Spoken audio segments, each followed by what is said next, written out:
Hello, and welcome to Ms. Behavior, the College Student Conduct podcast. My name is Colette, And I'm Kurt. and we welcome you for our first official show of the second season of Ms. Behavior, where we are going to dig right into an article Kurt and I both thought was really interesting. Kurt, you're good at the elevator kind of summary of things. Yeah, what happened in this case? The title is "My Students Weren't Human; They Were Ghosts," and it's by Maeve McIver, who is a faculty member who teaches a cultural anthropology course, and she teaches an online version and an in-person version. And early on in this very large class, she started to identify what she thought was 4 students in particular who seemed to be using AI to respond to posts and submit materials. But as the semester progressed, she became increasingly confident that these were not even students, that they were actually bots that were participating in class, possibly in an effort to scam the college out of financial assistance money. So really fascinating article in many regards. So I'm excited to talk about it. This was in the August 13th issue of the Chronicle of Higher Education, so I'll make sure if you want to read the whole thing, it reads like a suspense movie to me or a mystery novel. If you want to read the article, I'll put a link. And I love that the Chronicle now appears to have a listen to this article function as well. You know, when you're done listening to us, you could listen to that article. So at first glance, I read this and I found it fascinating. And then I thought, is there really a student conduct aspect to this? And there's a literal one where after a few of these submissions where she had given students feedback, where their posts online were obviously copying other students' posts or what she thought were other students. And she was getting ready to write up the report to report them to the student conduct people when her intuition started kind of kicking in and wondering, are these students at all? And I'm trying to remember, do you remember how the student conduct folks responded? Or did it even make it that far? I don't know if, I think she got her supervisor involved, the dean of the college, I think. I know she wrote, one of the most disheartening effects of the rise of generative AI has been the erosion of trust between educators and learners. Yeah. So this was kind of a personal, students breaking that trust, which is true. And in many cases, that's what we're looking at. It's funny that you mentioned that. I actually wrote that quote down because I thought it was so powerful. But that's not what this was in this situation. And I do think the author puts herself in the category of an AI cynic and somebody who is concerned about the impact on society, did acknowledge this was a very large class, and it was 4 people in a class of like 180 people. So I don't know how she manages. She talked about personally responding to her students in their online posts. Kudos to her. That is a heavy lift for a faculty member. A lot of ground to cover with 180 students, but to be able to tease out that, hey, there's something not right about these. And it was relatively obvious. It looked like the posts were wholly copying and pasting and changing small details of the content. First of all, I want to applaud her for any AI concerns. One of the things you look at is, what was the assignment and was this easy to cheat at? And can we do a better job creating assignments that aren't cheatable? And I thought her assignments were clever and personal. She asked students to reflect on real life things that had happened to them. And the sad thing was, the first bot that posted a real life story, it sounded really compelling. Like, they kind of confided, I had taken a class in this. I didn't really like it. Then I took this other class and it really lit me up. And it was sort of heartening. And then she read another post that said the exact same thing. So it was, to her credit, easy to catch because it was a good assignment. And going back to your question, I was just scanning really quickly through. She said by this point, I had spoken to the College of Liberal Arts and Sciences Academic Integrity Office to ask about the possibility of simply removing the offending students from class. But this, it transpired, was no simple task. Students' rights needed to be respected. Protocol had to be followed. It was a slower process than I might have wished. So it does sound like in the beginning, when she thought this is students who are using AI to cheat, she didn't feel like maybe she had a partner in this process. It does sound like when she started to suspect that it was bots, that office was involved, general counsel got involved, and they were very quickly able to ascertain that this was not, in fact, students who were using AI to cheat, but maybe external parties who were using AI to scam the college out of financial aid resources. And, I'm thinking in recent weeks, you and I talked, we had a whole episode about the cheating scandal at Mm-hmm. Brown University, where a professor had just massive amounts of what he looked at and thought was pretty obvious AI cheating.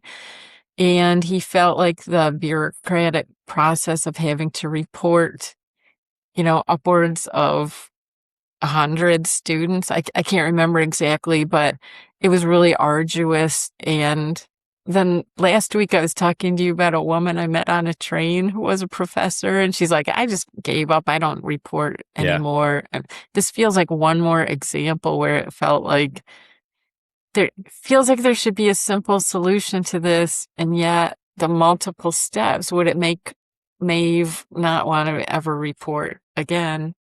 I think it does speak to a bigger picture issue that we have an emerging technology that is creating scenarios that our current systems aren't ready for. I think the college I work for, we are just now talking about a task force. And when we talk about AI, I think we're often talking about what's acceptable use for faculty and, what are we allowing students to do with it.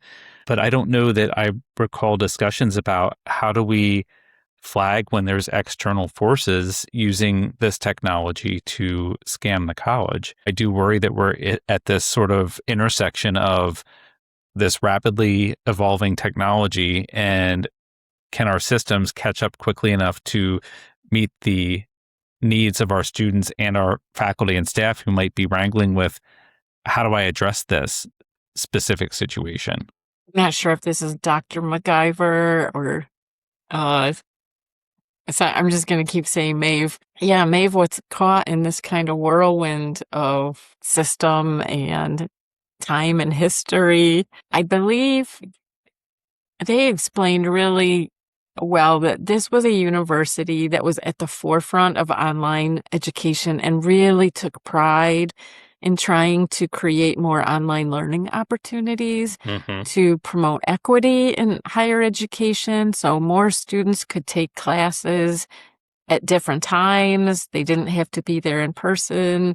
So it was a real point of pride for the university to offer all these online alternative classes. And so to discover this issue of fraud, and she was asking, okay, if I found 4 fake students in my class, how many are in my colleagues' classes that are Right. not getting caught? Because maybe I'm adding this, she didn't say this, but maybe their assignments aren't as cleverly written where a bot is just going to go undetected. There were other elements of this article that really jumped out at me. And I think part of what the author was grieving seemed to be the amount of time that she was spending on these 4 students and possibly not spending on the other students. Oh, And I do think that this is a situation where having better processes in place can remove some of that burden from faculty. If in an ideal world, in my mind, if you've identified and flagged that this is AI, it needs to be reported, and somebody else can do the investigative work immediately of figuring out, is this just an instance of a student who is plagiarizing either intentionally or unintentionally, or is this something more? Having faculty distracted with having to, for 4 weeks, it sounds like, investigate this in some capacity, it's time away from other students. So that was disappointing. And then the identity theft piece of this. This isn't just like bots who are skimming money. These are people who are using bots to impersonate actual people and steal money under their name and possibly ruin their credit score. Or I don't know what it does with their standing in the university. Like, what if these people actually wanted to come back and pursue higher education? They arrive to find that somebody has already used their name, maxed out their financial aid. They have nowhere to turn at that point.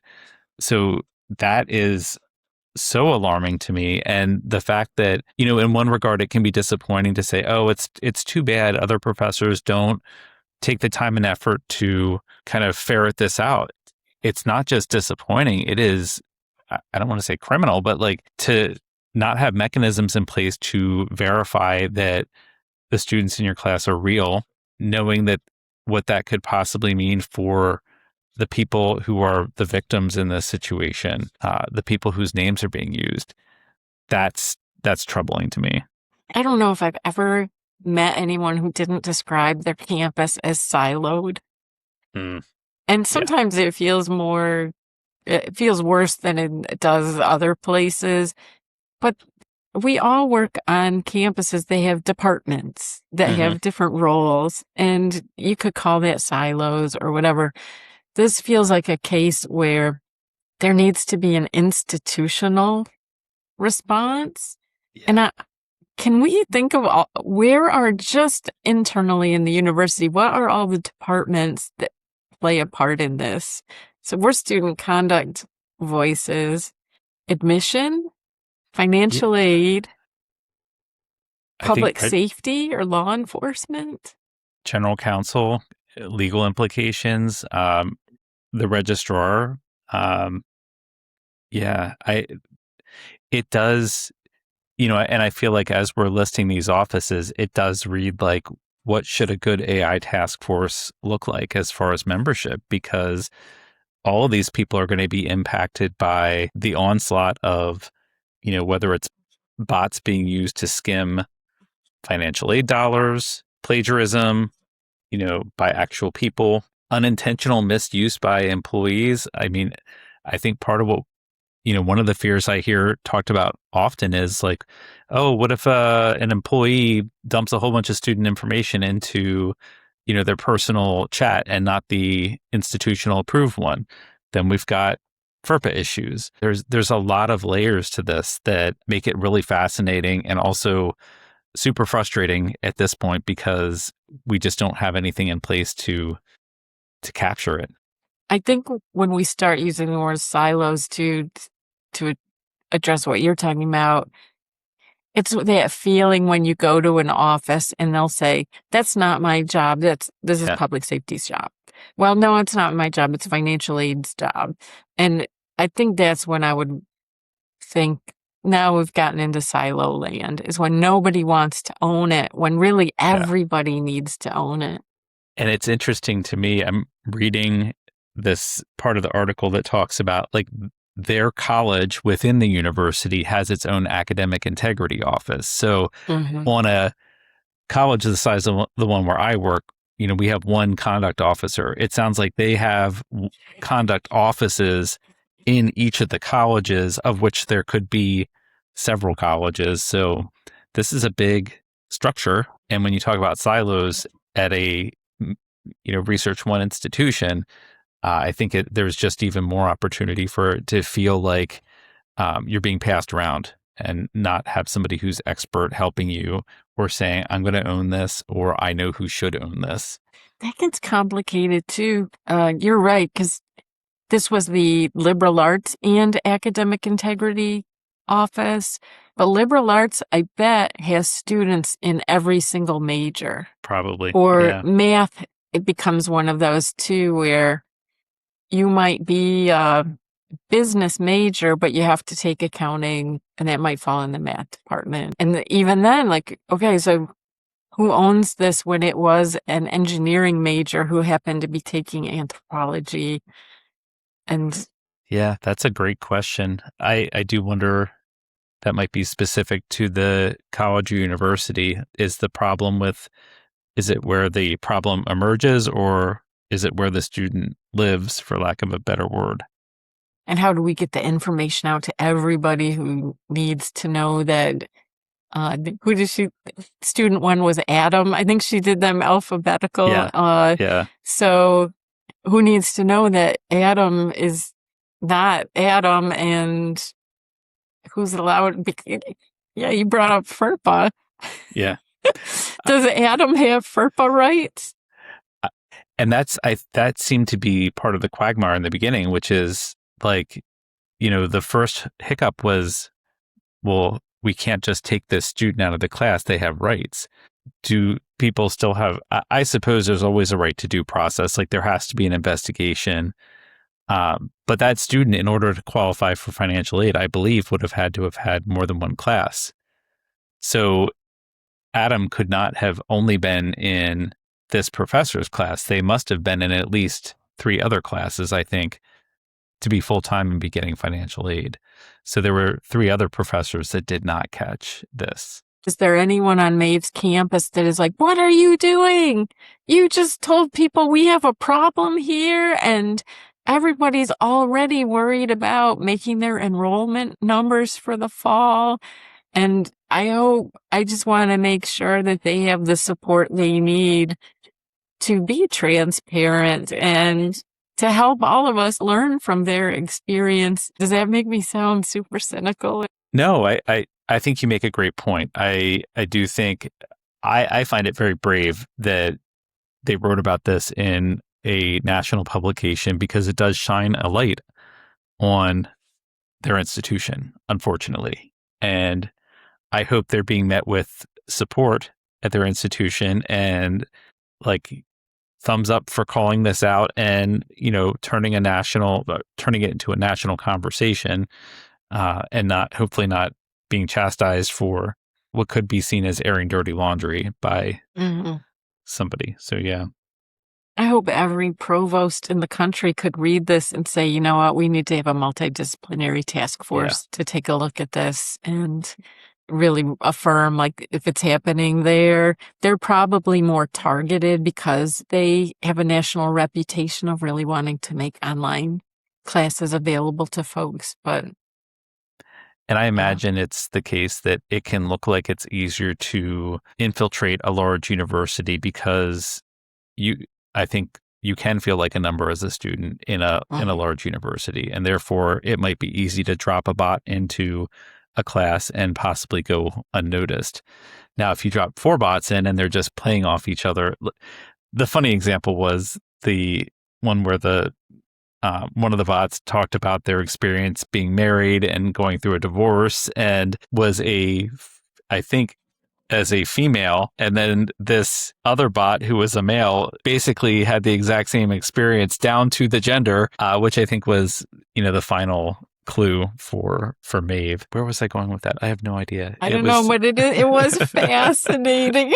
Yeah. Just intellectually, how did they do this? Like, this is ingenious fraud. And yeah, like, boy, you sure stumbled. And I will say, so I had 2 interesting experiences with AI this week that I thought about as I read this article. One is our nonprofit. We ask people who are applying, we ask them to write an essay just to address their GPA and whether or not they feel like it was reflective of their abilities. Because a lot of times with merit-based scholarships and being a queer person in K-12, your grades might not reflect your aptitude because you might have experienced bullying. We had more students this year apply for this scholarship than ever. I think the first year we did it, we had 15.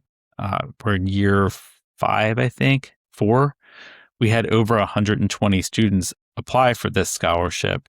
So I'm reading these essays and I can very clearly tell that so many of them are AI. It's repetitive. It's not written like there's none of the essays are exactly the same, but they all feel similar, or a lot of them feel similar. Like they use resilience comes up a lot. The resilience of the LGBTQ community. Yes, I'm in it, honey. I know it. To the point where it's disappointing to me, but I'm also like looking at typos as evidence that this is a person. I'm like, like I'm reading this story and there were some grammatical errors and I'm like, oh, it's refreshing. Like this person didn't run it through AI. And I think 3 years ago, I would have been like, oh, they can't even bother to run it through a spell check. And now I'm like, well, I know this is authentic. However, I do worry that that will be the next thing that um, chat just starts throwing in errors to make it seem more human because I think I told you before, I will chat sometimes on the way home with my the AI that I use and it's vocal intonations and like throat clearing little mannerisms that I'm finding it harder and harder to like if I just woke up and this person was talking to me and I thought I was on the phone, I would think it was a person. Um, I want to send you a TikTok. There is a woman who was telling her AI that she got swallowed by a whale. And the AI is genuinely flabbergasted and at a loss as to how to help this person.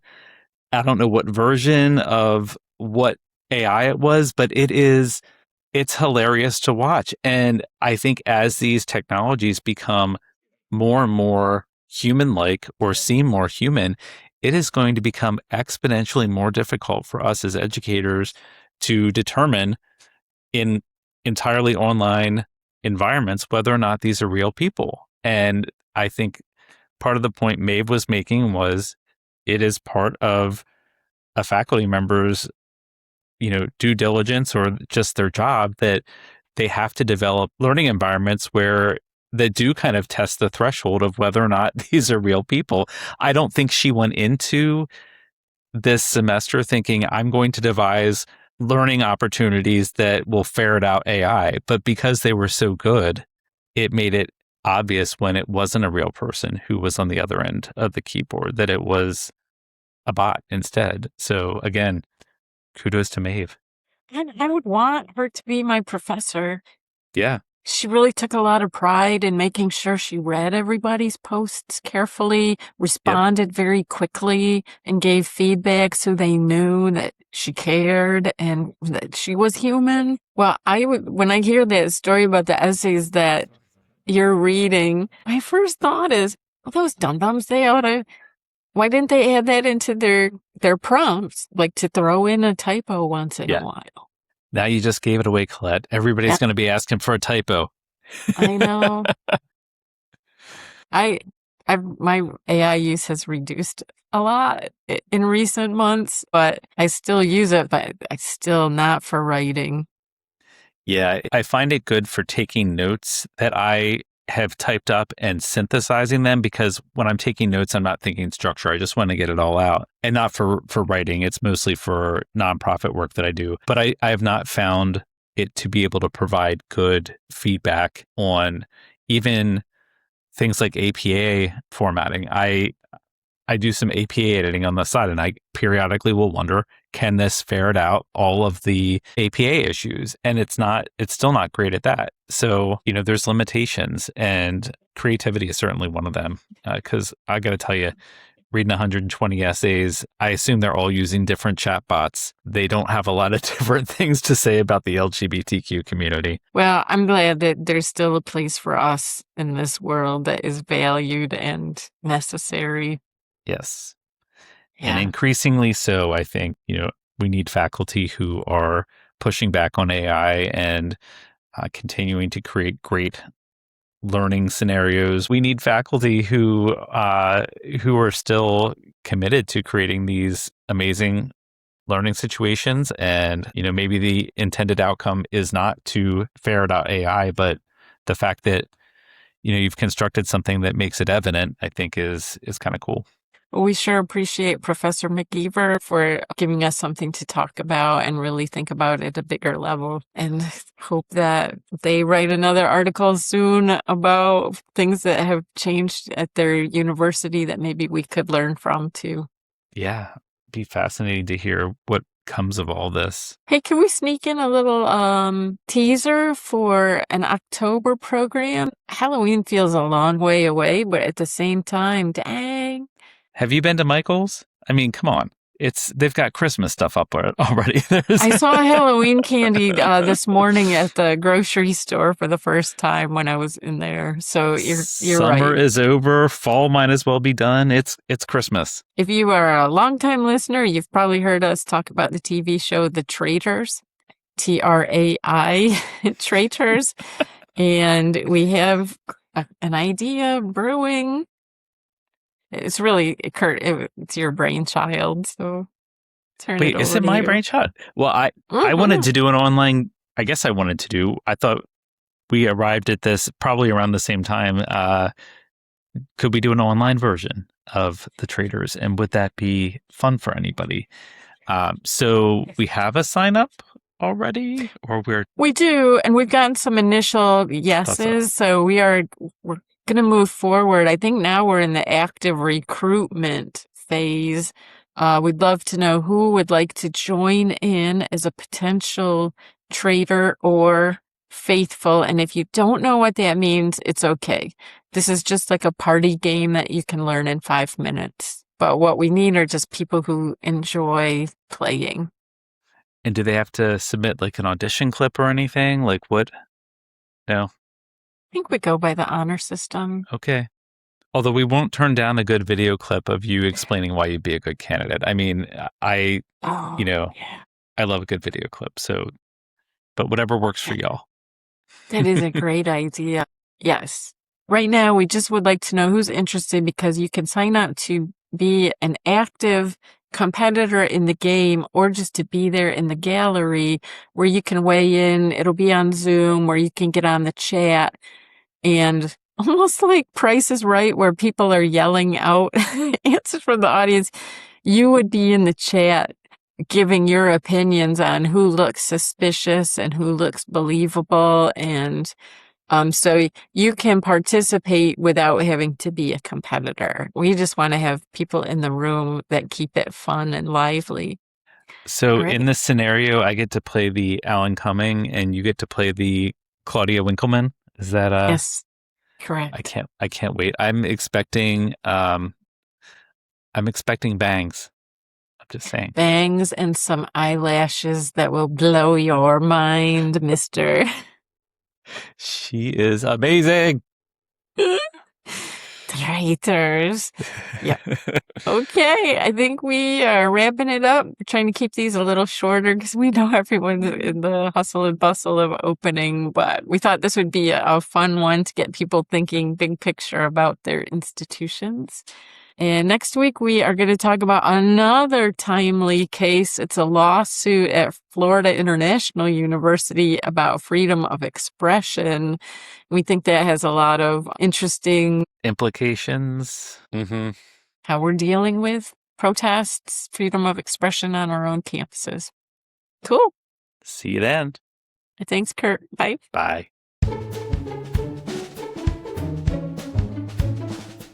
Misbehavior is written and produced by Colette Shaw and Kurt Doan. Theme music was written and performed by Kevin MacLeod from incompetech.com. You can contact Ms. Behavior at msbehaviorcollege@gmail.com. That's msbehaviorcollege@gmail.com.